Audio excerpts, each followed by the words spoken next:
Genius, करोड़पति, Romeo, समाज सेवक। Romeo का तो पता नहीं, लेकिन बाकी सारी खूबियां आपको इन रियल मैवरिक्स जैसे Ratan Tata, Elon Musk, Steve Jobs, Bill Gates and Oprah में देखने को जरूर मिल जाएगी। तो शायद आप सोच रहे होंगे कि अब ये मैवरिक है कौन, इसका मतलब क्या है। तो friends, mavericks are independent thinkers, rule breakers and do things on their own ways. तो आज मैं बात करने वाला हूं इस बुक की समरी, जिसके ऑथर हैं David Lewis and Jules Goddard. Authors कहते हैं मैवरिक कोई डिग्री नहीं है, बल्कि ये एक एटीट्यूड, फिलॉसफी और it's a way of living है। मैवरिक लीडर्स अपने काम करने के अंदाज से पूरी दुनिया में पॉजिटिव चेंजेस लाने की काबिलियत रखते हैं, एंड वो काबिलियत हम सभी में ऑलरेडी मौजूद है, जिसे हम inner Maverick AKA and inner child कहते हैं। तो इस बुक में ऑथर्स हमें मैवरिक की 5 फंडामेंटल क्वालिटीज बताते हैं, जिस पे काम करने से हम भी इन लीडर्स की तरह हमारे अंदर के मैवरिक को फिर से जिंदा कर सकते हैं। एंड वीडियो के एंड में एक बहुत ही अमेजिंग मैवरिक मैनिफेस्टो है, तो वीडियो को एंड तक जरूर देखें। So now let's begin. So the first quality of a Maverick is belief. Mavericks के अंदर एक बहुत ही स्ट्रॉन्ग बिलीफ सिस्टम होता है, लेकिन ये बिलीफ है क्या? So it's a desire to make things better. Mavericks को पता होता है कि दुनिया में कौन से बदलाव की ज़रूरत है, एंड वो बदलाव लाने की शुरुआत खुद से करते हैं। और ये उनका ईगो नहीं होता, बल्कि ये उनकी कॉन्शियस चॉइस होती है दुनिया में पॉजिटिव चेंज लाने की। ऑथर्स हमें हमारे पड़ोसी मुल्क के ऐसे ही एक मैवरिक का एग्जाम्पल देते हैं। जैसे ये है खादिम हुसैन, पाकिस्तान के एक छोटे से गांव में पैदा हुए थे, जिन्होंने बचपन में ही पोलियो की वजह से अपने दोनों पैर गंवा दिए। अपनी इस डिसेबिलिटी के बावजूद भी वो स्कूल जाने के लिए बहुत ही डिटरमिन्ड थे, लेकिन उनके पास व्हीलचेयर नहीं थी, इसलिए उनके फ्रेंड्स उन्हें व्हील बैरो में स्कूल लेकर जाते थे। लेकिन इतनी हिम्मत जुटाकर जब वो स्कूल जाते हैं, तब स्कूल टीचर उन्हें ये कहकर निकाल देते हैं कि थारे जैसे बच्चे स्कूल जाने लायक ना है। लेकिन खादिम उनकी बातों से गिव अप करने वाले नहीं थे। बाद में उन्होंने बच्चियों के स्कूल ओपन करने के लिए एक कैंपेन शुरू किया, लेकिन गांव के अनपढ़ एंड कंजर्वेटिव सोच रखने एंड कई रिलीजियस लीडर्स ने उनका साथ नहीं दिया और ये कहकर विरोध किया कि रे खादिम, ये छोरियां पढ़ने लायक ना है। यहाँ तक तो ठीक था, लेकिन इस जंग में उनके परिवार में से भी किसी ने उनका साथ नहीं दिया, लेकिन फिर भी वो अपने बिलीफ पे अड़े रहे। एंड आज तकरीबन 20 सालों से वो गर्ल्स एजुकेशन के लिए कैंपेनिंग करते आ रहे हैं, एंड उनकी हेल्प से चल रही स्कूल्स में कई सारी बच्चियां एजुकेशन ले रही हैं, एंड आज कम्युनिटी में उनकी बहुत रिस्पेक्ट की जाती है। और हमारे देश में भी मैवरिक्स की कोई कमी नहीं है।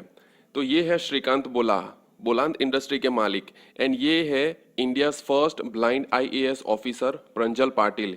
इनकी स्टोरी भी अपने आप में इंस्पायरिंग है। तो ज़रा सोचिए कि इन लोगों के अंदर आगे बढ़ते रहने की हिम्मत आई कहाँ से। तो याद रखें कि रियल मैवरिक्स शायद ब्लाइंड एंड हाथ पैर से अपाहिज हो सकते हैं, लेकिन दिमाग एंड जज्बे से नहीं, जो अपने आप में बिलीव करते हैं।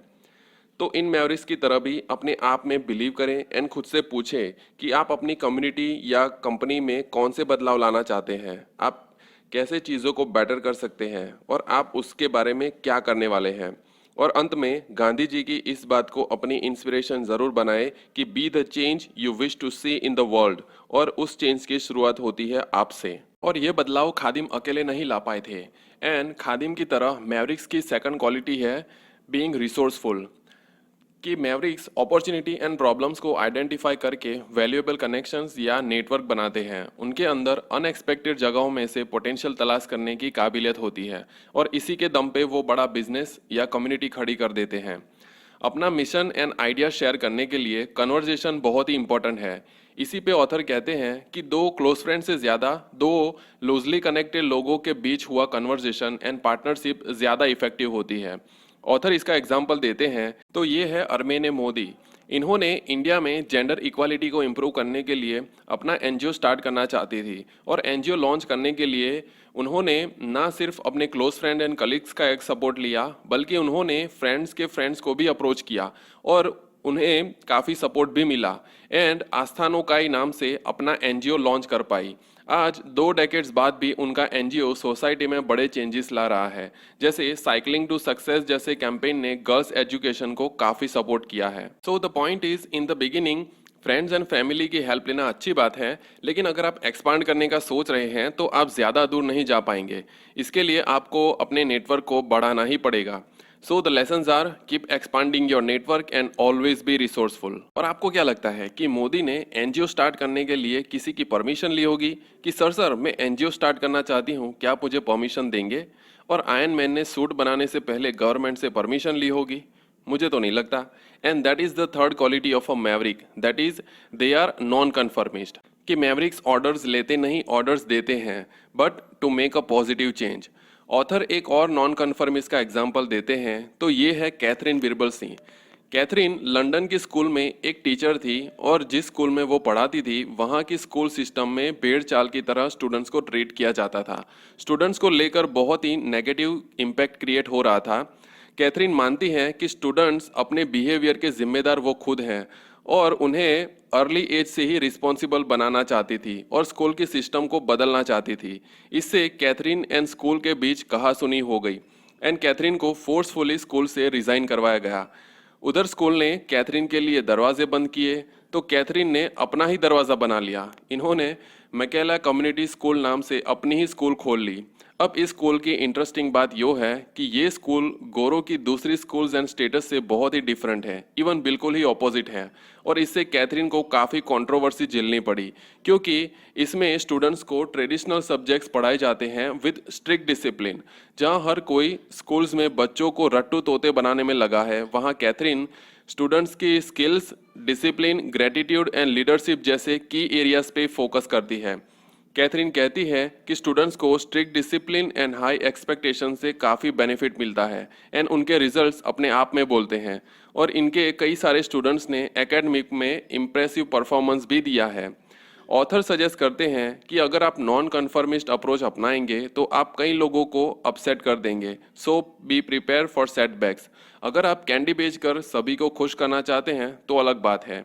सो final lessons are Katharine and Prabhas की तरह be a rebel with a cause and act in an unconventional way so you can make a positive change. आप इसको देखकर मैवरिक की नेक्स्ट क्वालिटी का अंदाजा लगा सकते हैं, जो आयरन मैन की फितरत भी है एंड वही मैवरिक की फोर्थ क्वालिटी भी है, and that is experimental. Author कहते हैं कि आपको जस्ट एक्सपेरिमेंट के नाम पे सिर्फ हवा में तीर नहीं चलाने चाहिए कि चलना ट्राई करते हैं, जो होगा देखा जाएगा।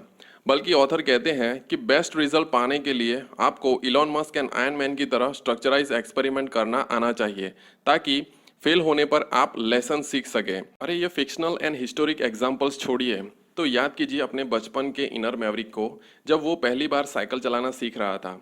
क्या आपको पहली बारी में ही साइकिल चलाना आ गया था? नहीं ना। आपने साइकिल चलाई, आप गिर गए, आपने फिर से ट्राई किया, आप फिर से गिर गए, आपको कई चोटें भी आई, लेकिन आपके इनर मैवरिक ने एक्सपेरिमेंट करना नहीं छोड़ा क्योंकि इनर मैवरिक अच्छे से जानता है कि trial and error is the only way to learn. Oscar Corona Lopez ये बात अच्छी तरह से जानते हैं एंड वो कहते हैं कि एक अच्छे एक्सपेरिमेंट की शुरुआत होती है एक अच्छे क्वेश्चन से। जैसे न्यूटन के सर पे जब एप्पल गिरा तब उसके दिमाग में उठा सवाल कि ससुरा एप्पल नीचे ही काहे गिरा, जिसने साइंस को एक और रास्ता दिखाया। Now let's come back to the story. तो जब लोपेज ने खुद की इंश्योरेंस कंपनी की शुरुआत की तब वो ट्रेडिशनल रिक्रूटमेंट के तरीके से बोर हो चुके थे, इसलिए इन्होंने इनसे इंस्पायर्ड होकर ऑडिशन का रास्ता अपनाया। लोपेज कहते हैं कि जब आप रिक्रूटमेंट की बजाय ऑडिशन अप्रोच अपनाते हैं तब आप एम्प्लॉय नहीं बल्कि एक प्लेयर सिलेक्ट करते हैं एंड एक प्लेयर कंट्रीब्यूट करने के लिए ऑलवेज एक्साइटेड होता है और इस तरह आप एक सक्सेसफुल टीम बना पाते हैं। तो फ्रेंड्स कमेंट में बताएं कि आपके ओपिनियन में रिक्रूटमेंट के लिए कौन ज़्यादा बेटर है, इंटरव्यू या ऑडिशन। जैसे आयरन मैन सूट टेस्टिंग के बाद नेसेसरी चेंजेस करता है, ठीक उसी तरह लोपेज विनिंग कैंडिडेट का इवैल्यूएशन करते हैं एंड अपने एक्सपेरिमेंट्स पे रिफ्लेक्शन डालते हैं कि ऑडिशन में कौन से एक्सपेरिमेंट को इम्प्रूव करने की ज़रूरत है। ये एक्सपेरिमेंटल फ्रेमवर्क तकरीबन किसी भी एक्सपेरिमेंट में अप्लाई होता ही है। So first begin by asking a good question just like Newton, then come up with hypothesis, then do some structure experiments and lastly learn from the experiences। अगर आपके पास बड़े एक्सपेरिमेंट करने का टाइम नहीं है तो कोई बात नहीं, लेकिन लाइफ में एवरीडे एक्सपेरिमेंटल अप्रोच ज़रूर अपनाएं। जैसे नए रास्ते से ऑफिस जाना या नई डिश ट्राई करना, it can be anything, and just do at least 1 experiment a day. इस तरह आप साल के 365 एक्सपेरिमेंट्स कर सकते हैं। और क्या हो अगर आपके सभी एक्सपेरिमेंट्स स्पेसएक्स रॉकेट की तरह फेलियर एंड टोटल डिजास्टर साबित हो और आपको करोड़ों का नुकसान हो? वेल, तभी काम आती है मैवरिक की fifth quality, and that is perseverance, जिसकी डेफिनेशन सर से बेटर कोई नहीं दे सकता। तो लंबे समय तक धीमी गति में, मंद मंद गति में चलने वाला मोटिवेशन, एनर्जी, आत्मविश्वास, संकल्प, पढ़ने की इच्छा और सफल होऊंगा ही होऊंगा ये भरोसा। सर, थोड़ा आसान भाषा में समझा देते तो। जरूर, अपना टाइम आएगा, अपन का टाइम आएगा, कभी ना कभी तो आएगा ही आएगा। ये वाला एटीट्यूड आपको रियल मैवरिक बनाता है, जिसे ऑथर्स कुछ यूं एक्सप्लेन करते हैं कि आपको सबसे पहले डिफाइन करने हैं कि what are my higher order goals, और उसके तुरंत बाद आते हैं शॉर्ट टर्म या डेली गोल्स। तो जैसे आपको डेली गोल्स को अचीव करने में डिफिकल्टी आती है, तो आपको अपने हायर ऑर्डर गोल्स की हेल्प लेनी है, क्योंकि हायर ऑर्डर गोल्स आपकी कोर वैल्यूज एंड लाइफ की फिलॉसफी है, और जिसके लिए आप मरने मारने के लिए भी तैयार होते हैं। सिमिलरली खादिम के लिए access to education and girls की लाइफ को बेटर करना, ये उनके हायर ऑर्डर गोल्स थे, जिन्होंने उन्हें शॉर्ट टर्म डिफिकल्टीज जैसे कम्युनिटी एंड फैमिली का साथ ना देना जैसी डिफिकल्टीज को फेस करने में हेल्प की। ऑथर्स ने अराउंड द वर्ल्ड कई लीडर्स के इंटरव्यू लिए, तो उन्होंने नोटिस किया कि सभी मैवरिक्स के गोल्स एंड फिलॉसफीज बिल्कुल क्रिस्टल क्लियर थी। So always ask yourself, what is the philosophy of my life and what are the higher order goals that will guide my actions? अगर आपके पास इसके जवाब हैं, तो आप भी अपने काम की रियल इंपॉर्टेंस को जान पाओगे। तो अब टाइम आ गया है एक मैवरिक लीडर बन के अपने हायर पर्पस को अचीव करने का। एक अच्छा मैवरिक लीडर हमेशा फोकस्ड होता है चीज़ों को बेटर करने में, वो भी बिना किसी ईगो एंड एरोगेंस के, और उसे अपने काम में सेल्फ फुलफिलमेंट एंड सेटिस्फैक्शन मिलता है, and that's actually in our DNA. तो जैसे हमारे एंसेस्टर्स ग्रुप में रहकर हंटिंग एंड सर्वाइविंग करते थे, तो आज सिर्फ हालात बदले हैं, लेकिन हमारा प्रोग्रामिंग आज भी वही है, जैसे ग्रुप्स में काम करना एंड सोशलाइजिंग करना, और इसी से हमें सेटिस्फैक्शन मिलता है। तो अभी तक आपने देखा कि कैसे आप अपने अंदर के मैवरिक पोटेंशियल को फुलफिल कर सकते हैं। ऑथर्स कुछ प्रैक्टिकल सजेशंस भी देते हैं कि always be curious, connect with people from diverse backgrounds and experiences, then ask good quality questions during conversations, make some notes। और अगर आप में एक क्यूरियस एटीट्यूड है, तो आप बहुत कुछ सीख सकते हैं। एंड जैसा कि ऑथर्स कहते हैं कि लीडर्स आर लर्नर्स, और याद रखें कि मैवरिक की क्वालिटीज़ को डेवलप करने की ये वो जर्नी है जो कभी ख़त्म नहीं होती। So now is the time to dream big. India को मैवरिक लीडर्स के साथ अब मैवरिक ऑर्गेनाइजेशंस की भी ज़रूरत है। Yes, that's right, organisations can be a maverick too. शायद आप सोच रहे होंगे कि यार ये मैवरिक ऑर्गेनाइजेशन बीच में कहाँ से आई। So as the author said in the beginning कि मैवरिक एक फिलॉसफी है जिसे आप अपने आप तक सीमित ना रखकर एक ऑर्गेनाइजेशन में भी अप्लाई कर सकते हैं। अगर हम मैवरिक ऑर्गेनाइजेशन को एक वर्ड में डिफाइन करें, तो वो है एडहोक्रेसी, जिसका मतलब है an organisation with a flexible and less hierarchical structure. और दुनिया में मैवरिक ऑर्गेनाइजेशन के कई एग्जाम्पल्स हैं, जैसे कि डच की आईएनजी बैंकिंग कंपनी ने 2015 में बैंकिंग के ट्रेडिशनल रास्ते को छोड़कर बहुत ही अनकन्वेंशनल रास्ता अपनाया, जिसमें प्रोजेक्ट मैनेजर्स एंड कमिटीज़ को हटाकर 9 लोगों के ग्रुप्स बनाए, जिसमें कोई भी ग्रुप्स किसी भी दूसरे ग्रुप से इनफॉर्मली इंटरेक्ट कर सकता है, वो भी बिना किसी मीटिंग में टाइम वेस्ट किए। और ऐसा करने से कंपनी में एक ट्रांसपेरेंसी क्रिएट होती है। इस तरह के कल्चर से आपको ऑफिस की नहीं बल्कि कॉलेज कैंपस की फीलिंग आती है। सिमिलर कल्चर आपको इन टेक जायंट कंपनीज में देखने को मिल सकता है, जहां एम्प्लॉयज़ अपने काम को फ्रीडम के साथ करते हैं, जहां एम्प्लॉयज़ अपने बॉस पे फोकस करने के बजाय कस्टमर या प्रॉब्लम के सॉल्यूशंस पे फोकस करते हैं। एंड ये एक परफेक्ट एग्जांपल है मैवरिक ऑर्गेनाइजेशन का। तो आप जिस ऑर्गेनाइजेशन या कंपनी में काम करते हैं, तो वहाँ का स्ट्रक्चर देखें कि क्या वो old fashion, hierarchical and bureaucratic है। अगर हाँ, तो वक्त है अपने अंदर के इनर मैवरिक को नींद से जगाने का। And I know it won't going to be easy, लेकिन बस आपके अंदर विलिंगनेस होनी चाहिए एक्सपेरिमेंट करने की, और ये तभी मुमकिन होगा जब आप अपने अंदर के इनर मैवरिक को जगाओगे।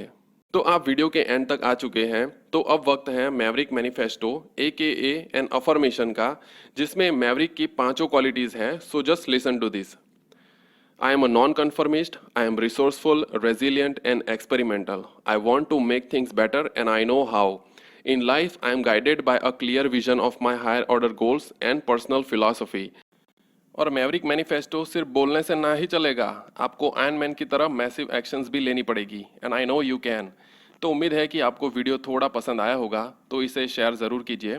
So that's it for today's video. तो मिलते हैं अगले वीडियो में, but like all this Mavericks keep learning and keep going.